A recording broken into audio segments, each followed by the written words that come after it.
Assalamualaikum dan salam sejahtera. Saya Hafiz Omar. Hari ini hari Jumaat 12 Disember dan kita akan meneliti carta euro serta pound British bagi mengenal pasti potensi hala tuju pasaran. Semalam kedua-dua euro dan pound meneruskan momentum kenaikan berbanding dolar Amerika Syarikat yang berada di bawah tekanan susulan mesyuarat terbaru Rizab Persekutuan yang memberi isyarat kemungkinan pelonggaran dasar moneteri selanjutnya.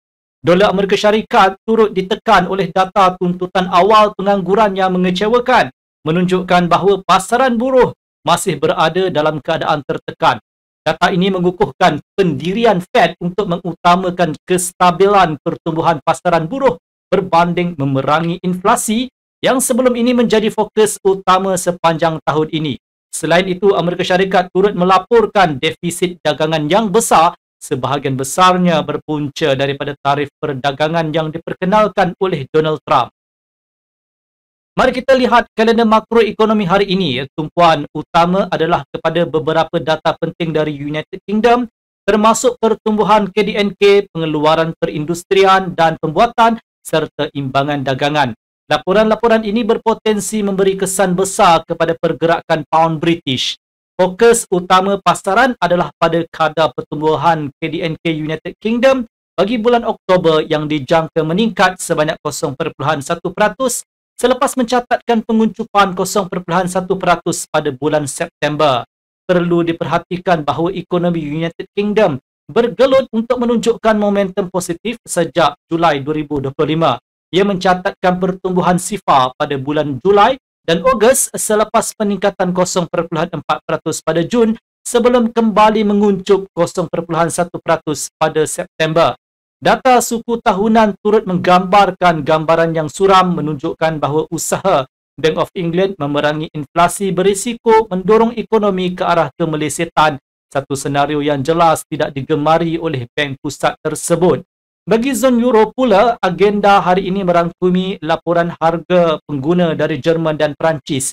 Data ini hanya dijangka memberi kesan kepada euro sekiranya terdapat perbezaan ketara daripada jangkaan pasaran. Namun memandangkan Bank Pusat Eropah hampir mencapai sasaran inflasi 2%, angka-angka ini berkemungkinan besar sejajar dengan ramalan. Di Amerika Syarikat, kalender makroekonomi agak lenggang. Para pedagang mungkin memberi perhatian kepada kenyataan daripada pegawai Fed, Beth Hammack dan Austin Goolsbee untuk mendapatkan gambaran lanjut mengenai pandangan mereka terhadap keputusan kadar faedah FOMC yang diumumkan baru-baru ini. Reaksi pasaran akan bergantung kepada sejauh mana kenyataan mereka berbeza daripada keputusan yang dibuat pada hari Rabu. Berdasarkan carta 1 jam euro US dollar false breakout pada paras 1.1715 dan 1.1684 boleh membuka peluang pembelian. Pembelian pada lantunan di paras 1.1649 juga munasabah dengan sasaran pergerakan sekitar 30 sehingga 35 pips. Tekanan penjualan dijangka muncul berhampiran paras 1.1748. False breakout pada paras ini boleh menolak euro kembali ke 1.1715 dan berpotensi mencetuskan pembetulan yang lebih dalam menjelang penutupan minggu dagangan. Sebaliknya, jika harga menembusi dan berjaya mengukuh di atas 1.1748, euro berpotensi mencatat paras tertinggi mingguan baharu dengan kenaikan ke 1.1777 dan seterusnya 1.1817.